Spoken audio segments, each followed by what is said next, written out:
are so excited to have you here. First of all, we are The Beat, and we don't have one. We've got 3 of your songs playing right now on heavy rotation.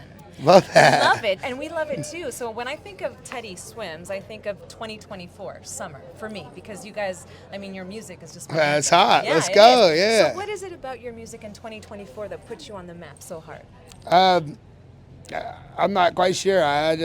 People are connecting though. It's great. I think one thing we do all the time is that we don't say no to anything. We always make sure we go shake the hand. We go meet everybody we can. We love on everybody we can.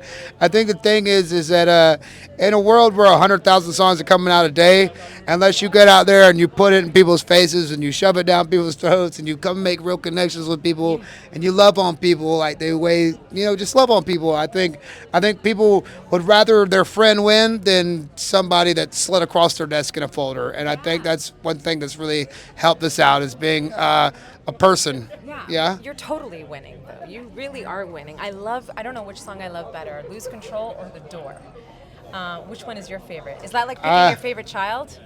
I think The Door is for me is so special because it was kind of like reclaiming my life and reclaiming my purpose and a situation that was bad for me, and I think it was a place for me to really I think in both I've gotten so lucky to find a way to take my trauma and turn it into a celebration and watch other people celebrate the same trauma that they're probably also navigating as well, and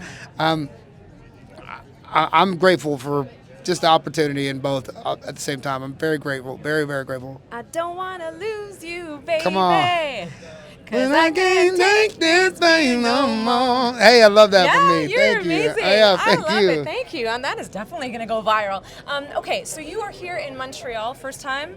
No, we've been here. This might be my Luke. Is this like sixth time in Montreal now? Fifth or sixth? Fourth or fifth. Fourth or Yeah, fifth. So we've been here a few times. Then, right? I got so when I was in the 7th grade, I was maybe like 12, 13.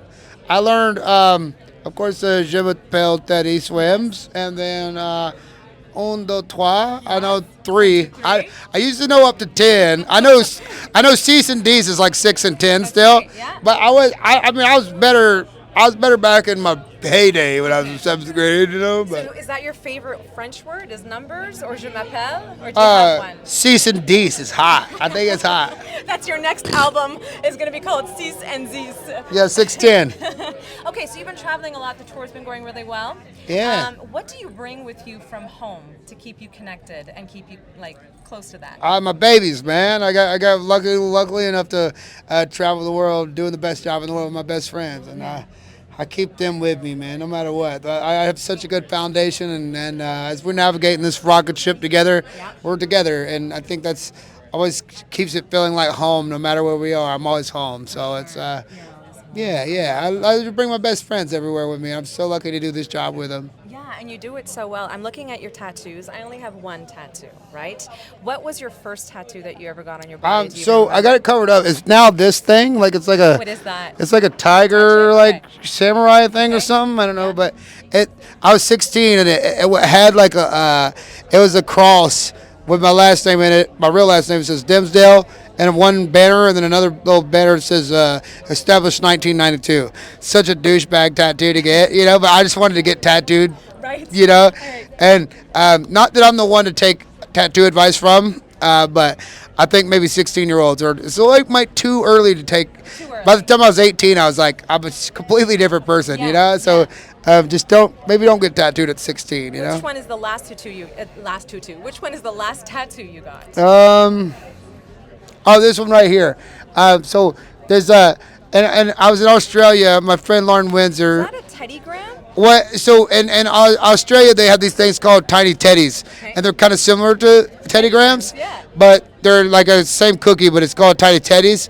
And then I got it's like a little hat on top of him too, like a, sure. Just try like an Australian, real Australian tattoo to try to. I like that. Okay, so you're going to be going up on stage. What do you do before you go up on stage to kind of psych yourself out and get ready? Because everyone's coming here to see you, by the way. It's the Teddy I doubt it. Swims I doubt it. Osheaga Day 1. Well, I think I'm here to see Noah. So, man, are? yeah, my Okay. boy. God, I can't wait to. I hope I get to meet him and hug him and be like, "You're the best, dude." I'm excited, man. I'm super excited. I'm so excited. I can't believe that we're doing this and to have this opportunity. I just. Okay, so you are a big manifester. I know that. I'm a huge manifester as well. I had read that you manifested this career for yourself. Well, I'm glad. Yeah, I'm glad you did So some research. What are you manifesting next? Um, I mean, in my life, just love and happiness, and I've started to realize about things in my life that the more negativity that you entertain is the more things that come to you. So I've realized at this point in my life that the more things I entertain in my brain and the more things that I look at, things come to you when you look at them and you focus on them.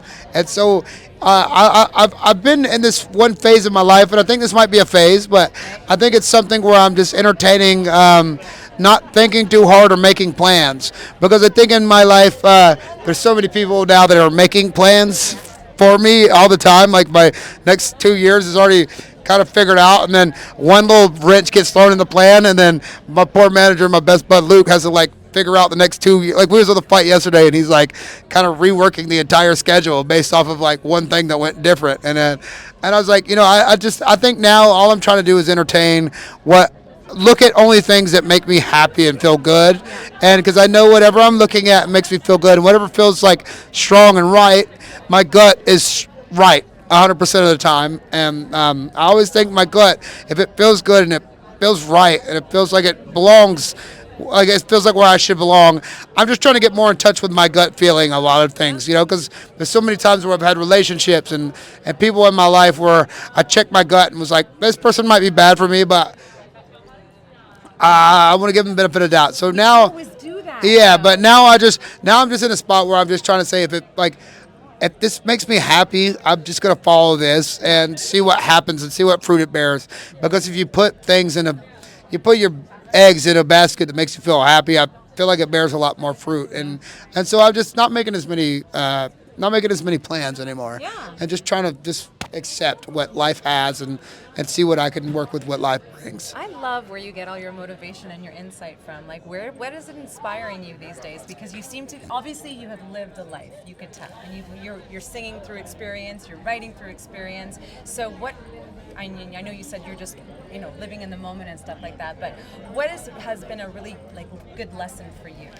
I think one lesson that's been huge for me is that I don't have to be constantly in a horrible place of turmoil to get the best out of myself. There was a time in my life where I did this to myself, where I was had this artist mentality, where it was like, well, if I know this is gonna break my heart, and I know this is gonna shred me up, but in order to get the best art of myself, I need to get hurt in some way. And I feel like I kept choosing things in my life, whether it was people, whether it was circumstances, whether it was jobs, whatever it was, to continue to get hurt because I thought it might help me learn something in the process. And I realized I could sing from pain without being in pain all the time. And my biggest learning lesson has been you're allowed to be happy and you're lovable, and you're allowed to have people care about you without absolutely imploding, and so I'm just trying to retrain,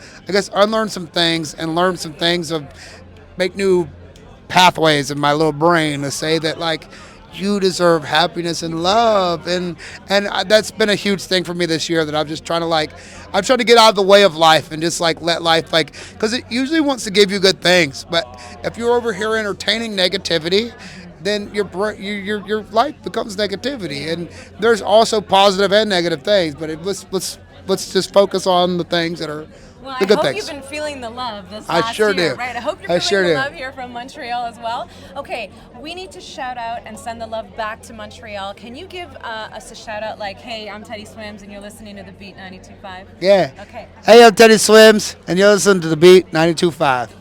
Love you.